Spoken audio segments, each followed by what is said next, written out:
Fine and doing very well. तो आज की जो हमारी जो वीडियो है बेसिकली वो फिजियो पे स्टार्ट हम करने जा रहे हैं।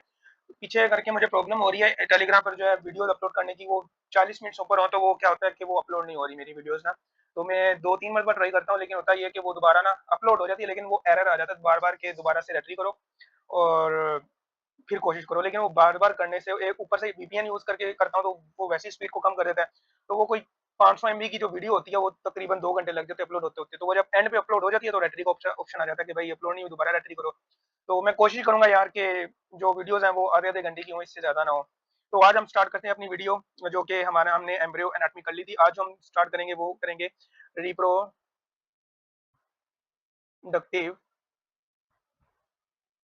फिजियोलॉजी। तो रिप्रोडक्टिव फिजियोलॉजी में हम पढ़ेंगे जेनेसिस, पढ़ेंगे हार्मोन्स के जो मेजर हार्मोन के फंक्शन है वो पढ़ेंगे, ठीक है। तो ये हम देखेंगे बस। उसके बाद फिर हम पैथो आ जाएंगे। पैथो जो है बहुत इंपॉर्टेंट है रिप्रोडक्टिव की भी, ठीक है। अगर यूएसएमएल पॉइंट ऑफ व्यू से देखा जाए तो एंडोक्राइन और रिप्रोडक्टिव की पैथोलॉजी है वो टॉप पे होती है। इसमें से अबाउट 45% जो एमसीक्यूज आते हैं, ठीक है। उसके बाद जो डिफरेंट सिस्टम है उनसे रिलेटेड एमसीक्यूज आते हैं। तो सबसे पहले तो हम देखेंगे व्हाट इज गमेटोजेनेसिस या गमीटोजेनेसिस भी लोग कहते हैं इसको। So what is gametogenesis? The process by which early germ cells undergo meiosis, not mitosis. ठीक है, माइटोसिस जो है उससे होता ये है कि आपके जो सेल्स हैं वो इंक्रीज इन नंबर होते हैं, लेकिन meiosis is totally different from the mitosis. इसमें होता क्या है कि meiosis is a specialised type of cell division. इसमें जो आपके नंबर ऑफ क्रोमोसोम जो है वो रिड्यूस टू हाफ हो जाते हैं। For example that is 46 normal में होते हैं, जब मियोसिस होगी तो यही जो नंबर ऑफ क्रोमोसोम है ये 23 में, सॉरी 26 कह रहा हूँ, 23 में जो है वो कन्वर्ट हो जाएंगे दोनों में, ठीक है। तो meiosis is a specialised type of cell division, ठीक है। गमीटोजेनेसिस जो है वो 2 स्टेप पर डिपेंड करती है। वन इज मियोसिस, ठीक है, and second is cyto differentiation, ठीक है। साइटो डिफरेंशिएशन, ठीक है। ये दो स्टेप पर डिपेंड करती है। तो जो मियोसिस है it is a special type of cell division that reduces the chromosome number by half, ठीक है। तो ये बात आपने याद रखनी है। ये जो मैं चीजें अब आपको करवाने जा रहा हूँ ये ना तो स्टेप 1 में मिलेंगी आपको, ठीक है, बुक्स में मिल जाएगी, लेकिन स्टेप 1 में ये चीजें बिल्कुल भी नहीं दी हुई, ठीक है। समझ लोगे, अच्छी बात हो जाएगी आपके लिए। आपको स्टेप 1 में जो चीजें दी हुई है वो अच्छे से समझ आ जाएगी। मैं एक मतलब गो थ्रू सब चीजें करूंगा, लेकिन उसके बाद जो है मेंस्ट्रुअल साइकिल वगैरह जो है, उसके बाद जो और भी जो साइकिल है, ठीक है, ओवेरियन साइकिल वगैरह, उसको भी हम थोड़ा सा एंड में टच देंगे, दूसरी वीडियो में टच देंगे, ठीक है। लेकिन मैं प्रॉपर्ली जो है इस वीडियो में आपको समझा दूंगा जहां तक मेरी कोशिश होगी, लेकिन ये 30 मिनट से ज्यादा वीडियो नहीं मैं बनाऊंगा। अब आ जाओ, सबसे पहले तो आपको ये चीज बहुत ज्यादा अंडरस्टैंड करने की जरूरत है। आप मियोसिस या स्पर्मेटोजेनेसिस या सिंपली वी कॉल्ड गमीटोजेनेसिस, गमीटोजेनेसिस कहेंगे तो वो फिर हम फीमेल का भी एक ही सीन हो जाएगा और मेल्स का भी एक भी सीन हो जाएगा। अगर मेल को डिफरेंशिएट करेंगे तो हम फिर वो स्पर्मेटोजेनेसिस करेंगे, ठीक है। और अगर फीमेल को करेंगे तो फिर हम ओजेनेसिस करेंगे। क्योंकि हम अभी बेसिक पढ़ रहे हैं तो हमें गमीटोजेनेसिस को लेकर चलना है। Before going to discuss what is gametogenesis, उसका प्रोसेस क्या है, आपको वेरी वेरी फेमिलियर होना चाहिए कि बेसिक कंसेप्ट क्या है। तो यहाँ पर एक चीज होती है, आप आगे देखोगे, एन एन एन, आपने देखा भी होगा। तो ये जो बड़ा एन है that correspond to the amount of DNA, ठीक है। ये रिप्रेजेंट करता है अमाउंट ऑफ डीएनए। मैं कंसेप्ट आपको बना के दूंगा, आपको आगे भरपूर समझ आ जाएगी। और ये जो छोटा है ना, ये आप बहुत मतबा फेमिलियर हो इससे, ठीक है। ये मैट्रिक्स भी पढ़ते आ रहे हो कि that represent the number of chromosome, ठीक है। अब मुझे आपने यहाँ पर बतानी है, कुछ बच्चों को पता होगा कुछ बच्चों को नहीं पता, कि ये दो सेल हैं, ठीक है। This is your chromosome. अब मुझे ये बताओ कि किसमें दो क्रोमोसोम है और किसमें एक क्रोमोसोम है। बहुत से बच्चे कंफ्यूज होंगे कि यार ये एक क्रोमोसोम है, और बहुत से बच्चे कहेंगे ये एक क्रोमोसोम है, ये दो क्रोमोसोम है, ठीक है। दोनों, अगर तो ये कह रहे हैं कि एक, ये तो बाहर एक नजर आ रहा है, और जो लोग इसको कह रहे हैं ये दो क्रोमोसोम है, दोज आर टोटली रॉन्ग। हमेशा बात याद रखो कि number of chromosomes are count on the basis of the number of centromere, ठीक है। तो सेंट्रोमियर का जो एरिया वो ये होता है, यहाँ पर भी एक है और यहाँ पर भी एक है। फर्क यहाँ पर ये है कि this kind of haploid set of chromosome and this kind of diploid set of chromosome, लेकिन यहाँ पर भी एक है और यहाँ पर भी एक है। तो हमेशा से ये बात अपने ध्यान में बिठा लो कि number of chromosomes are defined by the number of centromere, और यहाँ पर भी एक है और यहाँ पर भी एक है। डिफरेंस ये है कि यहाँ पर हैप्लॉइड नंबर ऑफ क्रोमोसोम है और यहाँ पर डिप्लॉइड नंबर ऑफ क्रोमोसोम है 23, 46। समझ आ गई बात? So, what is the meaning of n amount of DNA? What is the meaning of small n of number of chromosome? So, अगर मैं यहाँ पर लिख दूं 1n, ठीक है, sorry let me write 1n 2n, ठीक है, 1n 2n। अब ये 1n 2n का क्या मतलब है? 1n का मतलब ये है कि ये 23 क्रोमोसोम है ठीक है, इसको हम रिमूव ही कर दो, क्रोमोसोम है लेकिन ये हैप्लॉइड है, ठीक है। अगर हम यहाँ पर दो लगा दें तो फिर ये 46 होंगे, ठीक है, लेकिन क्योंकि ये सिंगल है तो यहाँ हम 23 ही कंसीडर करेंगे। 2n मतलब 23 क्रोमोसोम है लेकिन ये डिप्लॉइड है, ठीक है। 1n का मतलब ये है कि अमाउंट ऑफ डीएनए जो है वो 23 है, 23 क्रोमोसोम है, और 2n का मतलब ये है कि अमाउंट ऑफ डीएनए जो है वो 46 क्रोमोसोम है, ठीक है। Let me draw here one more example, ठीक है, बेसिक समझ लो, उसके बाद आपको बहुत अच्छे से क्लियर कट हो जाएगा। दिस इज योर सेल, ठीक है, let me draw with two colours, different colours, ताकि आपको समझ आ जाए अच्छे से। And this is your another group of chromosome. अच्छा, अब नंबर ऑफ सेंट्रोमियर दो है, वन ये है, वन ये है, तो वन एन ये लगा देंगे, वन एन ये लगा देंगे। अब number of amount of DNA क्या, क्योंकि ये सिंगल है तो हम ये वन एन लगाएंगे, ठीक है, ये भी सिंगल है तो यहाँ पर भी हम लगाएंगे वन एन, तो ये इज इक्वल टू क्या होगा, one plus one two n, ठीक है, वन प्लस वन एन ये भी हो गया टू एन, तो इसका जो जेनेटिक मटीरियल है, मेकअप है, और ये हो जाएगा, ठीक है, दैट इज डिप्लॉइड, ठीक है। क्यों, क्योंकि यहाँ पर दो क्रोमोसोम प्रेजेंट है, वन ये है, वन ये है, हैप्लॉइड नहीं है। हैप्लॉइड का मतलब ये है कि आपके सेल में सिर्फ एक ही जो क्रोमोसोम है वो प्रेजेंट है, तो ये डिप्लॉइड है, ये बात आपने याद रखनी है, ठीक है। अब दूसरी एग्जांपल लेते हैं, this is your beautiful cell, ठीक है, ठीक है। अब यहाँ पर कितने क्रोमोसोम है, सेंट्रोमियर से हमने जज करना है, तो यहाँ पर अभी भी जो है वो दो सेंट्रोमियर है, तो यहाँ पर वन एन होगा और ये भी वन एन होगा, लेकिन अब हुआ क्या है कि डुप्लीकेशन हो गई है इनकी, ठीक है, क्रोमोसोम की डुप्लीकेशन हो गया है, दैट मींस कि अमाउंट ऑफ डीएनए है वो डबल हो गया है, तो यहाँ पर जो है हम टू एन लगाएंगे, यहाँ पर भी जो है हम टू एन लगाएंगे, ठीक है, और क्रोमोसोम कितने हैं, दो है टोटल, तो दैट मींस के सबसे पहले तो आएगा डिप्लॉइड, ठीक है। अब one plus one n two n, amount of DNA double हो गया, तो that means four n. Hopes हो कि आपको जो ये बात समझ आ गई होगी, तो इस चीज में जो है वो कंफ्यूज नहीं होना। और अगर हम यहाँ पर ये एग्जांपल ले लें, फॉर एग्जांपल दिस वन, ठीक है, यहाँ पर नंबर ऑफ क्रोमोसोम कितने, वन एन, एक ही क्रोमोसोम है तो इसको हम हैप्लॉइड कहेंगे, ठीक है, लेकिन अमाउंट ऑफ डीएनए क्या डबल है, तो टू एन हो जाएगा, ये इसका जो जेनेटिक मेकअप है वो ये आ जाएगा, two one n, one chromosome है, डुप्लीकेशन हुई है तो टू एन आ जाएगा, और ये कौन सा है, ये हैप्लॉइड है, because of there is only one chromosome present in the cell. तो दोस्तों यार, ये जो कंसेप्ट है मैंने आपका क्लियर कर दिया, इस कंसेप्ट को समझने के लिए जब मुझे वक्त पड़ा था तो मुझे 2 घंटे लगे थे, क्यों, इसलिए आसानी होती है कि यार जो कंसेप्ट मैंने समझने में 2 घंटे लगाए हैं, ठीक है, वो अगर मेरे पल्ले पड़ गया तो उसको मैं आसानी से आसान लफ्जों में आपको जो है जल्द से जल्द 10-5 मिनट में समझा दूं, और ये मैंने ऐसे समझा दिया कि आपको समझ आ गई होगी, ये बहुत इजी वे में मैंने आपको समझाया, ठीक है। तो यार इस चीज में कंफ्यूज नहीं होना, वन एन और वन बड़े एन में और छोटे एन में क्या फर्क होता है, छोटा एन जो है वो हमेशा नंबर ऑफ क्रोमोसोम को रिप्रेजेंट करता है, और जो बड़ा एन है वो अमाउंट ऑफ डीएनए को रिप्रेजेंट करता है। Number of chromosome always represented by the number of centromere, ठीक है, चाहे वो डुप्लीकेट है, चाहे वो डिप्लॉयड है, चाहे वो हैप्लॉइड है, आपने इस पर जी जाना, ठीक है, आपने सिर्फ और सिर्फ जाना है इस पर, ठीक है। अब for example this is your,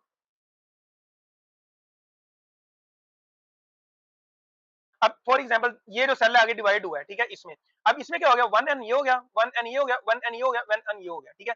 अब नंबर ऑफ क्रोमोसोम कितने हैं, इसमें नंबर ऑफ क्रोमोसोम है फोर एन, ठीक है, हमने इसको स्प्लिट कर दिया, और इसमें अमाउंट ऑफ डीएनए क्या है, अमाउंट ऑफ डीएनए भी जो इसमें फोर एन है, ठीक है, तो नंबर ऑफ क्रोमोसोम बढ़ गए, अमाउंट ऑफ डीएनए वहीं की वही रहेगी। अब आगे ये फर्दर डिवाइड हो जाएगा, ठीक है, स्पर्मेटोजेनेसिस में ऐसा होता है, तो ये फर्दर डिवाइड हो गए, फोर सेल बनाएगा, फोर स्पर्म बनाएगा, उसमें जो है ये आपके जो है एक एक 23 हैप्लॉइड होते हैं, आप सबको पता है कि आपके जो क्रोमोसोम है वो हैप्लॉइड होते हैं, 23 पैटर्नल साइड से आते हैं, 23 जो है मैटरनल साइड से आते हैं, फिर इनका जेनेटिक मेकअप हो गए, टोटल जो है वो 46 का मेकअप बनाता है, ठीक है। अब ये जो genetic makeup of the sperm है, फाइनल मेच्योर्ड स्पर्म का, वो होता है one plus one n, because of one है, ठीक है, वन सेंट्रोमीटर है, अमाउंट ऑफ डीएनए भी क्या है, सिंगल है, तो इसका जो स्पर्म का जेनेटिक मेकअप है मेच्योर स्पर्म का, वो वन एन होता है। ये यूएस में एमसीक्यू आ चुका हुआ है, ठीक है, तो यहाँ बताने खपा हूं मैं इस पे, इसलिए खपा हूं ताकि ये जो कंसेप्ट आपको समझ आ जाएगी, होप सो कि आपको ये समझ आ गई होगी। अब बाजू व्हाट इज स्पर्मेटोजेनेसिस के बाद भी आराम के what is oogenesis, what is spermatogenesis. अच्छा यार, spermatogenesis is totally different from the oogenesis process of oogenesis. जब ओजेनेसिस होता है तो हमें लास्ट पर जो है वो सिर्फ एक मेच्योर जो है वो मिलता है, ठीक है, लेकिन स्पर्मेटोजेनेसिस जब होती है तो उसमें हम फोर मेच्योर स्पर्म मिलते हैं, ठीक है। अब इसकी कहानी क्या है, इसकी कहानी क्या है कि begins at the puberty, begins at the puberty, लेकिन जो फीमेल्स होते हैं उनकी इंट्रा यूटेराइन लाइफ में ही ओजेनेसिस स्टार्ट हो जाती है, लेकिन एक सर्टेन लिमिट तक रहती है, उसके बाद जो है वो प्यूबर्टी के बाद स्टार्ट होती है, और फिर जो है at the time of fertilisation तीन स्टेप जो है फीमेल की जो ओजेनेसिस के वो इंक्लूड होती हैं। फीटल लाइफ में भी उसकी स्टार्ट हो जाती है जेनेसिस, लेकिन वो सर्टेन लिमिट तक होती है, उसके बाद वो अरेस्ट हो जाती है एक खास फेज में जिसको हम प्रोफेज बन कहते हैं। हम आगे पढ़ेंगे, ठीक है। जब ओवुलेशन का पीरियड आता है, जब प्यूबर्टी का पीरियड आता है, तो कुछ वुमन जो है वो म्योसिस 1 को जो है वो खत्म कंप्लीट करते हैं, कंप्लीट करके म्योसिस 2 में होते हैं, और म्योसिस 2 के जो मेटाफेज में वहां पर अरेस्ट हो जाते हैं, और वो तब तक अरेस्ट रहते हैं जब तक magical touch of the sperm जो है वो एग के साथ नहीं हो जाता। जैसे ही स्पर्म जो है वो एग के साथ अटैच होता है, फौरन म्योसिस 2 कंप्लीट होती है, जो सेल है वो कन्वर्ट हो जाता है अपने मैच्योर फॉर्म में, मैच्योर फुल मैच्योर फॉर्म में। फिर वो जो दो जो जेनेटिक मटेरियल होता है पैटर्नल और मैटरनल का, वो दोनों कंबाइन होकर जो है वो एक जेनेटिक एक प्रॉपर फर्टिलाइज एग जो है वो बनाते हैं प्रॉपर जेनेटिक मेकअप के साथ, ठीक है।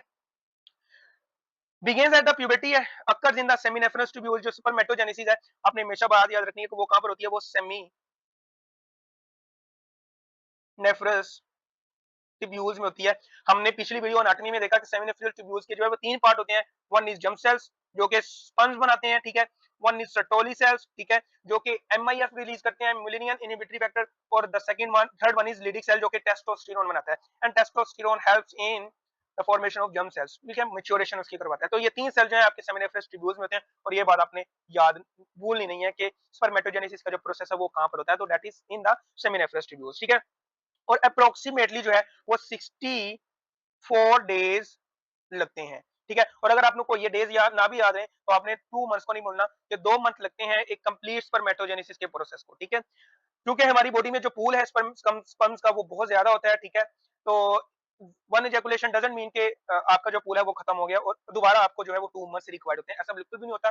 कुदरत का निजाम है, हम इसको जानने से कासिर हैं, लेकिन फुल मेच्योरेशन जो है फॉर एग्जांपल उसको जो होने में है, ये स्पर्म कहते हैं कि विद इन 1 सेकंड आपकी बॉडी में जो है वो हजारों की तादाद में स्पर्म्स बन रहे होते हैं, ठीक है। और पर इजैकुलेशन जो है वो अबाउट 20 मिलियन जो है वो स्पर्म रिलीज होते हैं। अब खुद ही अपने अल्लाह ताला की कुदरत का तुम आप हिसाब लगा लें कि अल्लाह ताला ने हमें कहाँ से कहाँ बनाया हुआ है, ठीक है। तो ये जो चीजें हैं ये समझने वाली हैं, इनमें जब डीप जब जाते हो ना, डेप्थ में जाते हो तो आपको पता लगता है यार कि हमें अल्लाह ने क्या बना दिया हुआ है यार, और हम हमारी बॉडी में विद इन हमारी बॉडी कितने लाखों निजाम जो है वो चल रहे हैं। 20,000 एवरेज है ये, 20,000 जो है हमारी बॉडी में रोज जेनेटिक म्यूटेशन होती हैं, और एक म्यूटेशन भी अगर पार लग जाए तो आपको कैंसर हो सकता है।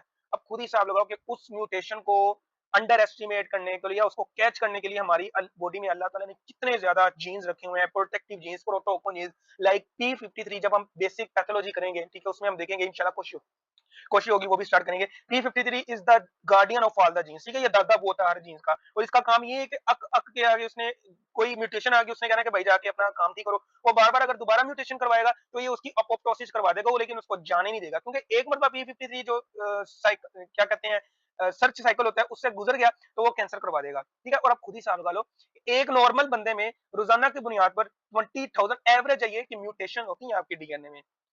पर देखो अल्लाह ताला ने आपकी बॉडी में कैसा मैकेनिज्म रखा हुआ है कि इन 20,000 म्यूटेशन होने के बावजूद भी आपको कैंसर नहीं होता। तो आपको अल्लाह ताला का शुक्र अदा करना चाहिए हमेशा से। अल्लाह ताला की ज़ात जो है वो हम देखें, हम बड़े नाशुक्रे लोग हैं।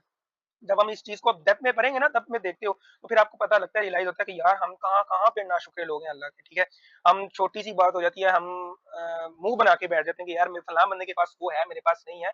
हम बड़े नाशुक्रे लोग हैं, लेकिन हम ये नहीं देखते कि यार देखो ये भी हम पर अल्लाह का करम है कि 20,000 जेनेटिक म्यूटेशंस हो रही हैं, और पता ये तो एवरेज है, किसी में ज़्यादा भी होती होंगी। लेकिन अल्लाह ताला हमें प्रोटेक्ट कर रहा है। अल्लाह ताला के होने से, अल्लाह ताला के कुन से जो है ये सब चीज़ें चल रही हैं। हम साँस भी ले रहे हैं तो उसकी मर्ज़ी से ले रहे हैं। हम अपनी साँस के भी मालिक नहीं हैं, हम इवन अपने जिस्म पर उगे हुए एक बाल के भी मालिक नहीं है, तो हम हमारी हैसियत ये नहीं है, ठीक है? तो हर हाल में अल्लाह का शुक्र अदा करें। ये सोचकर अदा करें कि यार हमारी बॉडी का जो निज़ाम है, हम हमारा बॉडी का निज़ाम जो है, हमारी साँस जो है, हमारा साँस लेना भी वो अल्लाह का मोहताज है, और अल्लाह का शुक्र अदा किया करें हर लम्हे में, हर वक़्त में, ठीक है? तो अल्लाह से जो वो शिकवा नहीं करना कभी भी, अल्लाह बहुत देने वाला है, अल्लाह की ज़ात बड़ी बेनियाज़ है, उससे खुल के माँगो, कुछ भी माँगना है, छुप के ना उससे माँग लो बस, ठीक है? बस मैं यही कहूँगा। थोड़ा-थोड़ा सा मोटिवेट कर देता होता हूँ मैं, ताकि आप लोग जो है अपनी लाइफ़ में जो है वो स्ट्रेस ना लें, तो स्ट्रेस तो भाई बिल्कुल भी नहीं लेना, ठीक है? स्ट्रेस जो है वो बड़ी बिल्कुल स्ट्रेस ले लिया तो दैट मीन्स कि यार आप अल्लाह से नाउम्मीद हो गए, तो अल्लाह जो है वो बहुत बड़ी ज़ात है। यू कांट इवन इमेजिन, ठीक है? वो बड़ी ही मोहब्बत करने वाला अल्लाह है हमसे। तो अल्लाह जो है वो हर चीज़ देता है। आप कभी माँग के देखो, हमें माँगना नहीं आता, वरना वो तो कहता है कि मुझसे माँगो। तो ये जो अगर आपकी दुआएँ नहीं ना कबूल होती हैं, तो दुआएँ कबूल होती हैं, हमेशा होती हैं। और अगर आप चाहते हो कि यार अल्लाह मेरी सुन नहीं रहा, तो बस मैं यही कहूँगा कि यार आपने जो जैसे हम माँगते हैं ना उसमें थोड़ी रिक्कत ले आओ, थोड़ा उसमें ना ख़शियत ले आओ। मजा भी आएगा आपको मांगने में। फिर आप खुद ही जब उस मोड़ पे आ जाओगे तो बातें करने लग जाओगे अपने अल्लाह से, फिर आपको रातों को भी उठना पड़ेगा, आपको रातें भी ऐसी लगेंगी उठ उठ कर उसके लिए नमाज पढ़ना। तो ये जो चीजें अपनी जिंदगी में शुमार करें, अल्लाह को याद करें, अल्लाह के जिक्र को अपनी जिंदगी का मामूल बनाएं। बाकी दुनियावी चीजें बाद में है, this medical studies is always second, ठीक है। इसको प्रायोरिटी नहीं देनी है आपने, सबसे पहले अपने अल्लाह और अपने हबीब आका दो जहां सल्लल्लाहु अलैहि वसल्लम को प्रायोरिटी करनी है, ठीक है। और किसी चीज को प्रायोरिटी नहीं देनी, ठीक है। बाकी मसले जो है, बाकी जिंदगी जो है बाद की है, इस चीज को प्रायोरिटी कर लोगे, आई एम 100% श्योर, 10% लिख रहा हूँ कि अल्लाह कभी भी मायूस नहीं करेगा। रुके दरवाजे बंद, जो बंद दरवाजे हैं वो खुल जाएंगे, वहां वहां से आपके लिए अल्लाह रिज्क के दरवाजे खोलेगा, जहां जहां से गुमा भी नहीं होगा आपको, ठीक है। इस्तगफार को भी अपनी जिंदगी का हिस्सा बनाएं, ठीक है। और दुआओं में मांगा करें अल्लाह से, ठीक है। और बेइंतहा मांगा करें, अल्लाह को कहा करेंगे अल्लाह मुझे दुनिया का सबसे अमीर तरीन बंदा बना दे, ठीक है। दुआ में क्या, मांगने में क्या, कहा करो मस्के लगाया करो, ठीक है। तो अल्लाह से मस्के लगा के मांगा करो, जैसे माँ को मनाते हो ना अपनी, ठीक है, वैसे अल्लाह को मनाया करो। तो माँ जब एक कहने पर मान जाती है ना, तो वो सिर्फ एक माँ है, और अल्लाह का जो प्यार है वो 70 माँ के बराबर है। तो अल्लाह जो है वो देता है, कभी मांग कर देखो। बहरहाल हम बढ़ते हैं अपने टॉपिक की तरफ। यहाँ पर क्लिनिकल्स हैं, और बहुत इंपॉर्टेंट क्लिनिकल, दो क्लिनिकल्स हैं।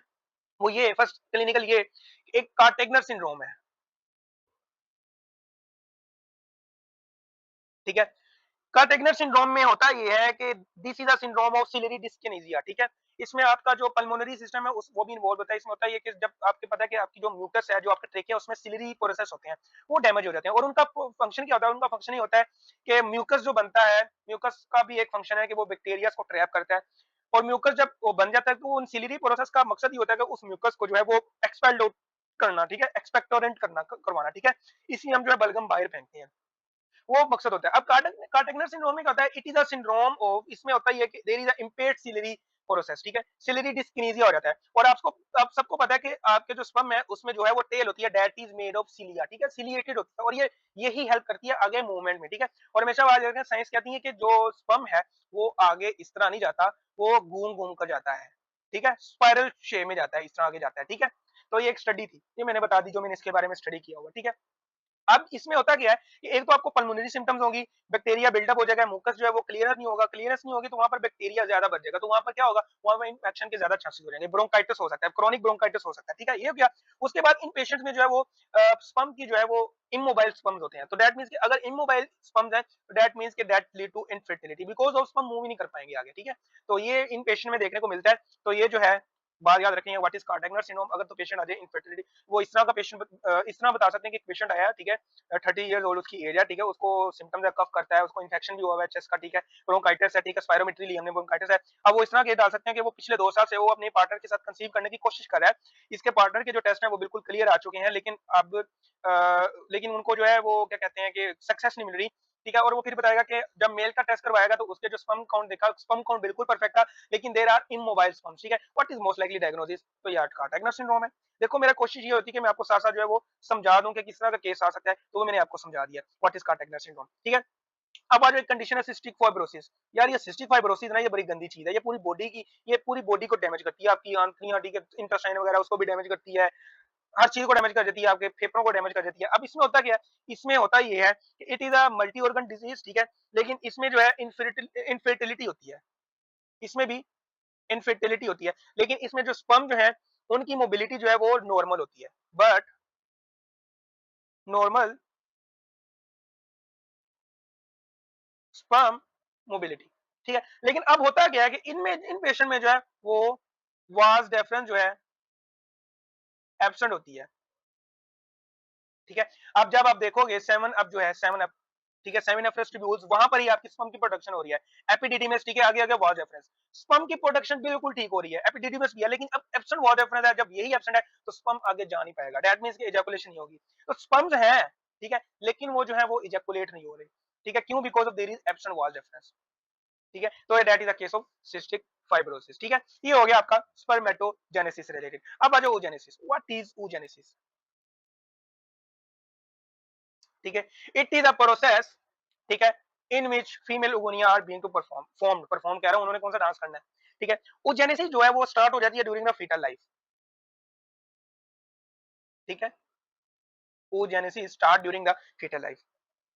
प्राइमरी oocyte होते हैं begins the meiosis 1 during the foetal life. ये जो प्राइमरी oocytes होते हैं ये स्टार्ट करते हैं मियोसिस 1, ठीक है। और ये मियोसिस 1 कंप्लीट होती है जस्ट बिफोर द ओवुलेशन। आप देख रहे हो कि कितना लंबा प्रोसीजर है, लेकिन ये इसमें भी अल्लाह ताला की कुदरत का निज़ाम है। कंप्लीटेड जस्ट बिफोर ओवुलेशन, ठीक है, ड्यूरिंग द प्यूबर्टी। अब होता क्या है कि ऐसा क्या होता है कि ये जो स्टार्ट तो फीटल लाइफ में हो जाती है, लेकिन ये कंप्लीट जो है जस्ट बिफोर ओवुलेशन होती है। होता ये है कि ये जो मियोसिस 1 के जो प्रोसेस होते हैं या स्टेजेस होती हैं, उसके एक स्टेज है प्रोफेज 1। तो ये जो प्रोफेज 1 जो है, इसमें जो है आपका प्राइमरी oocyte जो है वो ड्यूरिंग द मियोसिस 1 वो अरेस्ट हो जाता है, ठीक है। और ये अरेस्ट ही रहता है till prior to the ovulation. जब ओवुलेशन होनी होती है तो ये फौरन जो है मियोसिस 1 जो है वो कंप्लीट होके जो है वो मियोसिस 2 में कन्वर्ट हो जाती है, मियोसिस 2 में आ जाता है। अब ओवुलेशन होने वाली है, अब मियोसिस 1 कंप्लीट हो गया है, अब मियोसिस 2 स्टार्ट हो गया है। अब जब मियोसिस 2 स्टार्ट हो जाएगी ना, तो ये मेटाफेज है एक मियोसिस 2 का। मेटाफेज 2 हम कहेंगे इसको, क्योंकि प्रोफेज 1 है, 1 से मुराद मियोसिस 1 है। मेटाफेज 2 से मुराद ये मियोसिस 2 का फेज है, ठीक है, 2। अब मेटाफेज 2 पर जो है ये अरेस्ट हो जाएगा, और ये तब तक अरेस्ट रहेगा जब तक जो है स्पर्म जो है वो oogenesis के साथ आगे अपना जो है मैजिकल जो है वो टच नहीं दे देता, ठीक है। डॉक्टर नजीब का कहना है कि मैजिकल टच, ठीक है।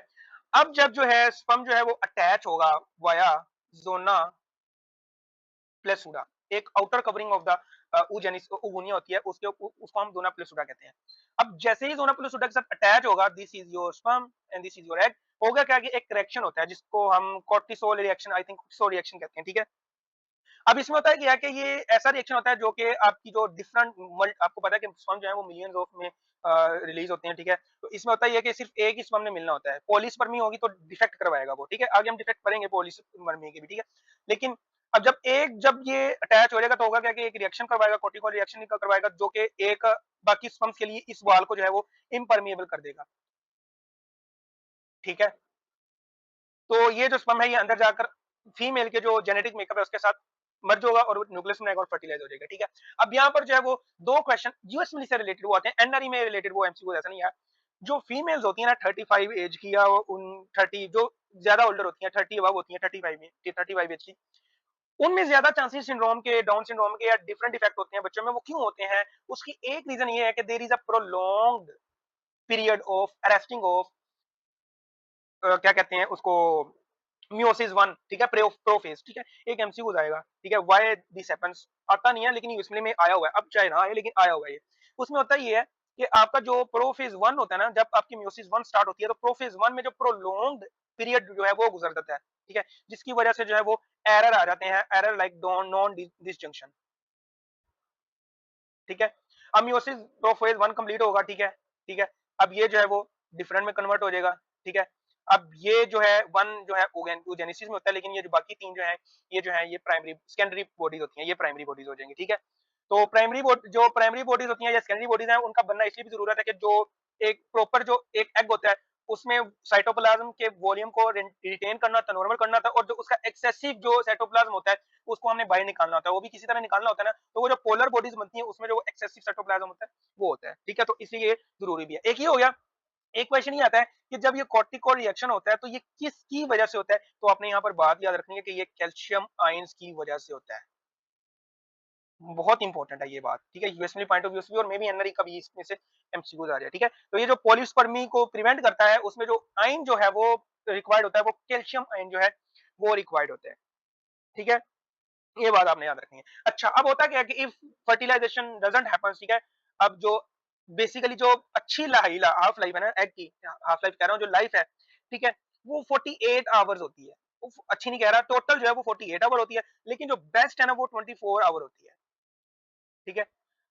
तो होता क्या है कि अगर दो फर्टिलाइजेशन नहीं होती तो जो सेकेंडरी oocyte है ना वो डिजेनरेट हो जाता है without completing the meiosis 2, because of sperm तो आया नहीं। तो जब स्पर्म नहीं आएगा तो वो जो सेकेंडरी oocyte बना हुआ है, ठीक है, वो जो है वो अपनी डिजेनरेट हो जाएगा, ठीक है, विदाउट कंप्लीटिंग मियोसिस टू, ठीक है। तो ये जो है वो इस तरह से जो वो होता है, ठीक है। होप सो कि यार आपको समझ आ गई है। वीडियो जो है वो 30 मिनट की हो गई है, लेकिन इसको एडिट करते करते जो है 25 मिनट की हो जाएगी। बाकी जो हम साइकिल वगैरह जो है वो इंशाल्लाह अगली वीडियो में देखेंगे। मैं करवाने को करवा सकता हूँ आपको, लेकिन मसला वही आ जाना कि यार अपलोड का जो मसला आ रहा है मुझे बहुत मरतबा, तो वो ज़्यादा जो एमबीज़ की वीडियो वो अपलोड नहीं हो रही। तो मुझे कोई मसला नहीं है, मैं अभी थका नहीं हूँ, मैं और भी करवा सकता हूँ, मैं घंटे तक जो है बैठ सकता हूँ। तो कोशिश मेरी यही होती है कि यार आपको मैं जल्दी से जल्द है वो कवर करवाऊँ। लेकिन चूँकि एक प्रॉब्लम आ रही है, मसला आ रहा है, हाँ, जब हम वापस चले जाएँगे वापस, तो तब जो है वो इंशाल्लाह मैं जो कोशिश करूँगा कि 1-1 घंटे का जो लेक्चर है वो अपलोड करूँ, ठीक है? तो मुझे दीजिए इजाज़त, अपनी दुआ हमेशा याद रखें, और जो मैंने आपको मोटिवेट किया है इस्लाम के हवाले से, उस पर भी यार नज़र रखा करें। जो वो चीज़ है वो बहुत इंपॉर्टेंट है, बाकी सब चीज़ें वो बाद में है। मेरा मकसद यही है कि यार आपको जो बताने वाली चीज़ें हैं, वो मैं बताऊँ आपको। तो यार कोशिश किया करें कि दुनिया को राज़ी करने पे ना लगें, दुनिया कभी भी खुश नहीं होगी, यकीन मानिए कभी भी खुश नहीं होगी, कभी भी एग्री नहीं होगी। आप इनको सोने के बर्तनों में, सोने के चमचों में, इनको पैरों में बैठ के भी खाना खिलाओगे कि एक वक़्त आएगा इन्होंने सिर्फ़ आपकी गलती देखनी है, आप एक फ़ॉल्ट देखना है, ये आपको छोड़ के चले जाएँगे। तो क्यों ना उस ज़ात की तरफ बढ़ा जाए जो हमें हमेशा ही एक्सेप्ट करता है, वो ना बड़े प्यार से बुलाता है अल्लाह। हम हमारी इंसानियत की फ़ितरत है कि जब हम टूटते हैं तो उसकी तरफ भागते हैं, जब हम ठीक हो जाते हैं तो हम भूल जाते हैं। लेकिन वो कभी भी हमें ताना नहीं देता, हम दोबारा फिर टूटते हैं तो वो कभी भी हमें ताना नहीं देता, "आ गए हो भई मुँह मार के।" वो यही कहता है कि, "आ गए हो? चलो आ जाओ। तू ही मेरा है, बाकी भी मेरे सन।" ठीक है? तो अपने अल्लाह के साथ ना थोड़े नहीं, बहुत नहीं, तो थोड़े बहुत मस्के लगाया करो। थोड़ा-सा दिक्कत के साथ ना माँग कर देखो उस ज़ात से, वो बहुत लाड करता है। तो अपनी ज़िंदगी में जो है वो अल्लाह को लेकर आएँ, अपने हुज़ूर को लेके आएँ, तो अपनी प्रायोरिटी को जो है वो अल्लाह को रखें, और बाकी जो चीज़ें हैं वो बात की हैं, ठीक है? तो मुझे भी दुआ में याद रखें, और अपने प्यारों को भी दुआ में रखें, याद रखें, और अपने माँ-बाप को भी जो है वो भी दुआ में याद रखें। ओके, अल्लाह हाफ़िज़।